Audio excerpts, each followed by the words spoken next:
So you're welcome back to today's tutorial, which actually is the second tutorial for this CapCut editing video for beginners. So yesterday we stopped at where we imported our files into the timeline.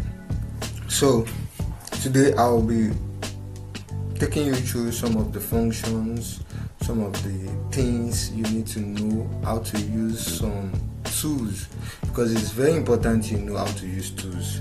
I might not really design or edit an astonishing video for you, but if I teach you how to use every tools you need, then on your own you'll be able to make astonishing video, do a lot of editing stuff that might not even come into my mind, So but if you know how to use those tools, you'll be able to make something meaningful out of it.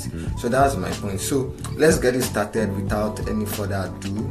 So now we've imported the videos into the timeline. So now this video comes with an audio. It comes with an audio. So like most times I like to separate the audio from the video, so while I work with the video clip, the audio still remain intact. So if you want to remove audio from video, so this is what you do. You right click on the video, like you click on the video first so it can highlight it out. Now when you click on it, then you right click. So when you right click, you already see a lot of options that has popped up. So we say extract video audio, so now you can see that the audio now is different from the video. So from there you can manipulate the video. So now let's start from the basic things. So now this is the video. We have different sizes of video. So when you come to ratio, now you can see different sizes: 16:9, 4:3. So different depending on how you want your video to be. So this one now, this is this 9:16 that you can use for your TikTok, you can use for your reels, you can use for Instagram. So this is the size. So one thing important is whenever you want to shoot a video, you need to determine the size, the ratio of the video you want to choose, and this has to be defined by the social media platforms you want to post it to. You can determine YouTube video, the size of a YouTube video is different from the size of Instagram. You can see they are not the same. We have the landscape, we have the portrait. So what you want to use for determines the ratio of your video, the size of or the orientation of your video. So now this one now is, we've been setting it to 9:16, so that's the ratio. So now when we come to the basics here, we can see you have video, you have audio, we have speed, we have animation, we have adjustment, we have AI style. So let us start with basic. So now when you see this basic, you can see the first thing is transform. So let us open the transform. You can see scale. So this scale actually means the size of the video in the frame. Now see, look at my mouse. You can see this pointer to this pointer to this pointer to this pointer is actually my frame of my video. So once I actually tamper with the scale, that's the size. I can reduce. You can see now that I've reduced the scale of the video, but now you can see the frame. You can see the frame of that's the size of the video. Now when I reduce the scale, I reduce the video in the frame. So now this scaling, you can use it like an animation by setting a keyframe.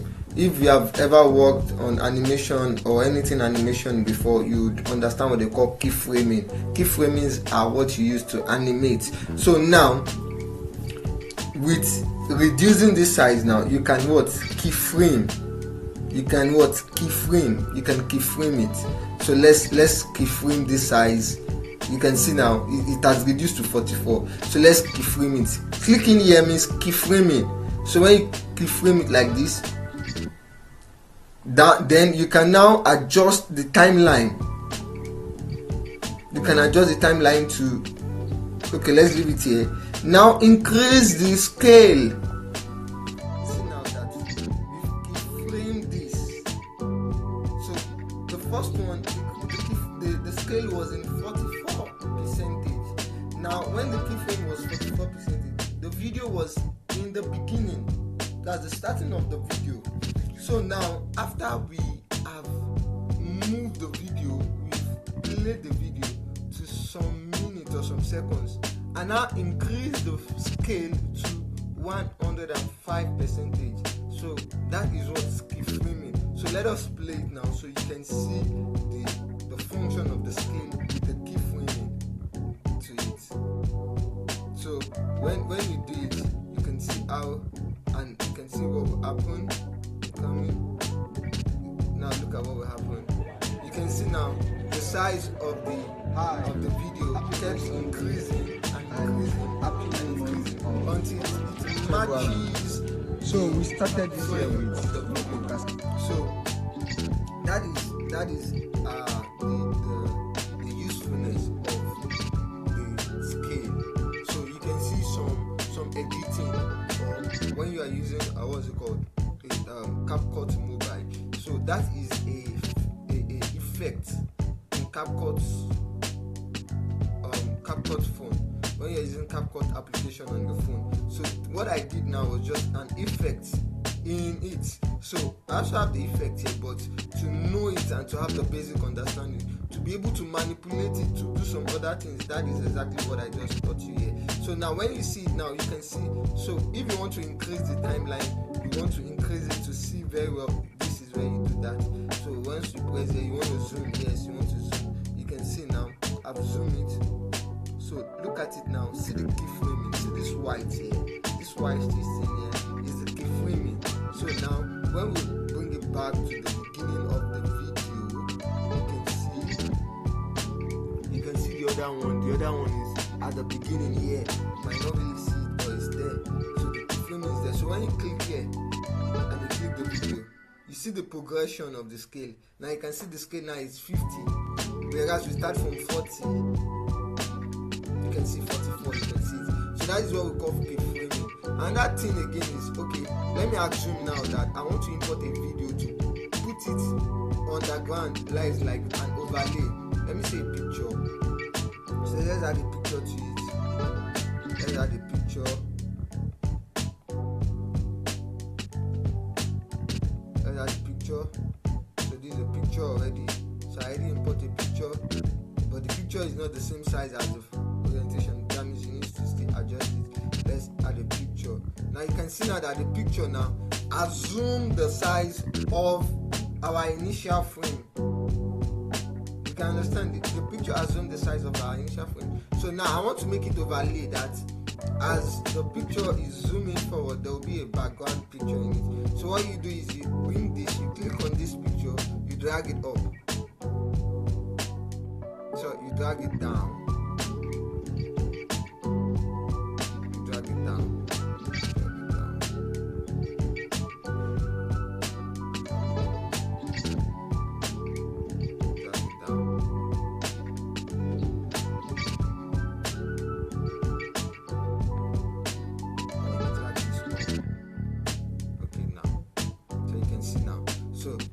That is going up. So you can see now this does not want to go up. So either way, either you drag it up, you drag it down, it must be on top. So now this one at the bottom is now the overlay. So it's now the overlay. So what you now do is you now adjust this one to assume the size of your frame. So you can see now. So when you play it now, you see now that there's an overlay till it assumes the size of the video. So that's the function of the size, the scale rather. So you can change the position, you can rotate it. So a lot of times you see different kind of effects that has been done already for you. So but you can still manipulate to do it yourself. So you can see now. So this is the effect here. You can rotate it, keyframe it. See the add keyframe to it, and when you get here again, you can rotate it again, add keyframe to it. So now when you play it, you see what